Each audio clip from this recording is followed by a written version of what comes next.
Hi and welcome to the Leaderonomics show. Today I'm here with Rakesh Mohan. He is the chairman of Unilever of Singapore and Malaysia. Thank you so much for being here. Thank you for having me. Now, I hear you've had a really interesting career. So you started off in engineering and then you went into marketing. You've been leading Unilever in many different countries. Can you tell us what your career journey was like? Well, I first did my engineering in mechanical engineering and I started working in a factory. Within a few months, I realized that I didn't like working in a factory, and actually the environment of manufacturing, production, night shift didn't work well for me.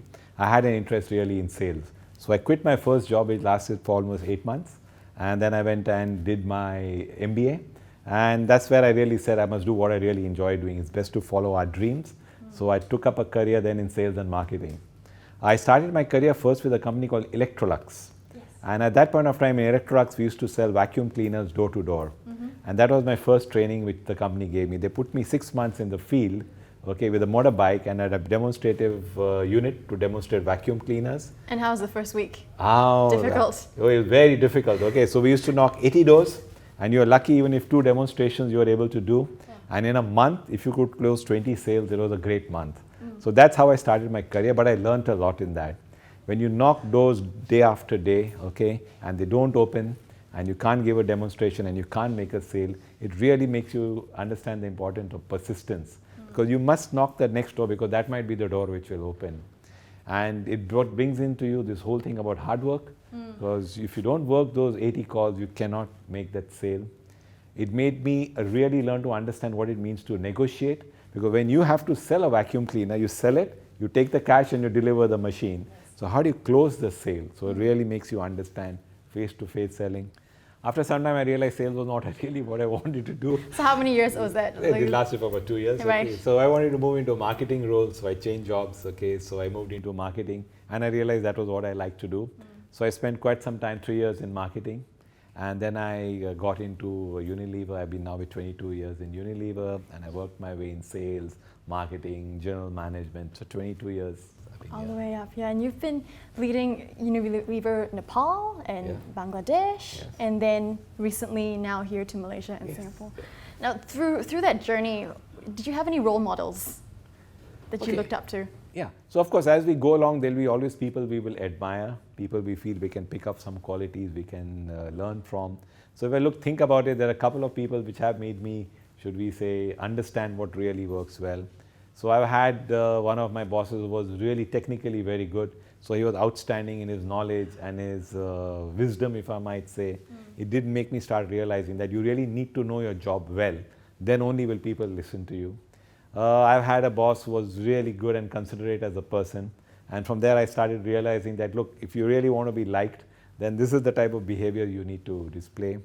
And of course, there are some, should I say, country leaders which I look at, which are outstanding in the way they speak, the way they inspire the whole country and the population. So I think I search for these sort of inspirations to make me better as I go along. There's always something to learn from everybody, and none of us are going to be perfect. So it's good to start seeing what works well for everybody and what is it we can learn from them as we go along. Let's talk about the FMCG industry for a little bit. And there needs to be a profound understanding of consumers. How do you keep afloat or ahead of that, understanding what consumers want? What's involved in that? So first thing is, of course, you can get a whole lot of market research data, which I don't believe is what really makes you close to consumers. So it's about really meeting consumers. So we go to consumer households. So every year I would spend at least a certain amount of my time actually visiting consumers and meeting the housewives and understanding their aspirations, their dreams, their problems, their challenges, the type of difficulties that they have in bringing up the children, how they're managing their budgets, and then trying to search what are the need gaps that they have and how can we define products which will fill those need gaps. Is it possible to be the other way around though? So I guess this is where you understand the consumer need and then you meet that need. Is it ever possible to push out a product that influences demand the other way around? Yeah. So see, sometimes consumers don't even know that there is a need, but they are facing a problem. And if you have technology and you can develop a product which they might not have realized it, but it can make a big difference in their lives, and then you have a great winner. But you have to first understand, hey, there is a need gap. Because if you don't understand the need gap, where consumers really can have a better life, Okay, even if you have the technology, you won't be able to marry the two. So you can actually make consumers realize, hey, this, but then you were the one who understood the need gap which was there. So ultimately, it still addresses a need. Yeah. It still addresses a need. Right? What's your approach to risk in your career and as an individual? So in business, one has to take risk. Okay, so if there is no risk, there is no gain. And then you cannot be an entrepreneur leader if you're not going to take risk. But in big companies like ours, we take calculated risks, okay? So we always look at objectively the business cases, we look at the risk aspect involved, what's the probability, before we do anything which could be big. Of course, we do encourage small risk taking at all levels, and we encourage people to make mistakes because that's how people learn. So as they're learning and they're making small mistakes, as long as they're not impacting the company in a big way, we encourage people to take these sort of decisions on their own. And I feel even if they get it right 7 out of 10 times, it's a good record. You'll never get it right. I still don't get it 10 out of 10 after looking at business cases. So we would encourage youngsters to take a lot of these sort of learning opportunities and go ahead and try things the way they would like to do it. And that's how they learn better for themselves. That's fantastic. So as a leader, how important is it, in your opinion, to be aware of the community? Okay, so leader is all about what we are, okay, and it is not only about an individual, it's how you have your friends, how you engage with people in the community, which will give you credibility and likability within your work and within your scope of. So I feel that's very important. And it's not only as an individual, it's about a company. How does your company engage with community? So like in Unilever, we have a great noble mission. We have to double our business, but yet we must reduce our environmental impact. Yes. Now that is a very challenging target. Because that means you have to reduce by half how you impact the environment. So the way we look at it is that we will ensure that we source our raw materials from sustainable sources.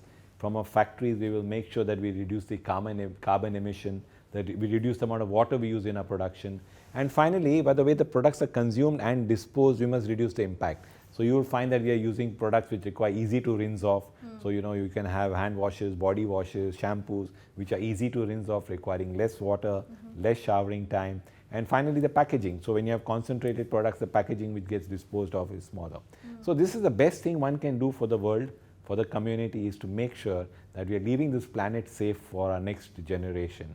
Of course, we do a lot of corporate social responsibility initiatives, but the most important thing, I think, as a company, we really touch is the life of our consumers.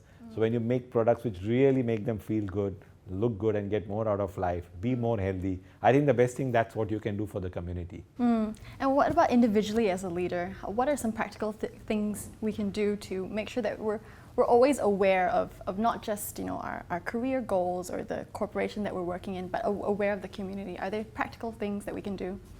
So see, your total success will not only depend on how you do well in your profession, okay, so how socially accepted are you? So one should define at least the community and the people you can really influence your scope. So at all stages in our life, you'll be able to influence a different set of people. So it could be when you're just maybe your family, your extended family, the places where you live. It's how can you be actually, should we say, positively influencing and impacting the life of people around you. So it could be just helping people along in their lives, in their careers, providing them guidance, maybe helping them along, just leaving behind a whole trail of nice memories. I think as a leader, if you do that naturally, people will love you for that. Yeah, so positive impact in whatever spheres of influence you have. Great. What are some values that you carry with you as an individual? So I feel, as far as I'm concerned, one of the things which drives me, at work is something which I believe you should always give it your best shot and don't worry about the outcome, because the outcome gets influenced by so many other things which we don't control. So don't let these things affect you giving your best shot, and always keep working at it. I think it pays off in the long run if you are persistent, if you're hardworking, and if you're honest about your work and make sure you're performing well. Yeah, make sure that you have good values, being honest and being pioneering and trying to do things the right way. What are some nuggets of wisdom from the experiences that you've had to say a leader of another organization who's, let's say, like a mid-manager level, what are some nuggets of wisdom that you would have for a person like that? I think the few success factors which I think share with from my life is what I think really worked well. I think you need to be authentic, you need to be persevering, okay? You need to really realize that a career is a marathon. It's not that a sprint that, you take the shortcut and you get to the top, because it doesn't go much more beyond that. So it's how you enjoy the journey that you get to the top and you stay at the top. So don't look for the shortest way to get there. I think most people miss You know, it's a journey which you must enjoy. So you should enjoy the work you're doing. I think you'll excel in that, and you'll surely succeed and progress in your career and your life. What's the key to perseverance? It's about stamina. Okay, so the more you do, the more you fail, the more you will start getting into. It's like an athlete who keeps working at it. Okay, so the more he does it, the more he gets stronger. I think that's what perseverance is all about. Not to give up, keep trying, and the more you fail, the more you try, you get stronger and you get to the top. And what about to a young person? So let's say it's someone just finishing college, they're wondering what to do with their lives. What advice would you have for them? I think for anybody just starting off on their career is to first figure out what is it you enjoy doing. Okay, because you're likely to succeed, okay, in what you enjoy doing. So we should not pick a career just because someone is suggesting. So you see, I changed my career many times. And at one point of time, I realized rather than marketing, I enjoy running a business. Yes. So rather than start my own business, I prefer to run other people's businesses. So I think it's about finding your true north, okay? What is it that really excites you? And I feel you should chase your passion. And you will succeed in that. And there is no reason that anything that you do, you cannot succeed as a profession. So don't ever believe you only have to run a company or you need to be a doctor or an engineer. You can succeed in anything which you enjoy doing. So it's chase your dream, chase your passion, do what you enjoy doing, and you will be very successful in that. Great. And to finish off, since you were such a fantastic vacuum cleaner door-to-door salesman, do you have any sales tips for our viewers out there who may be in that field? Oh yes, of course. I think selling, it is something which is there in all our lives, okay? So we always need to sell. So whether you're selling yourself at an interview or whether you're doing a negotiation. So it's all about selling. So there are some very nice, simple disciplines of selling which we all learn.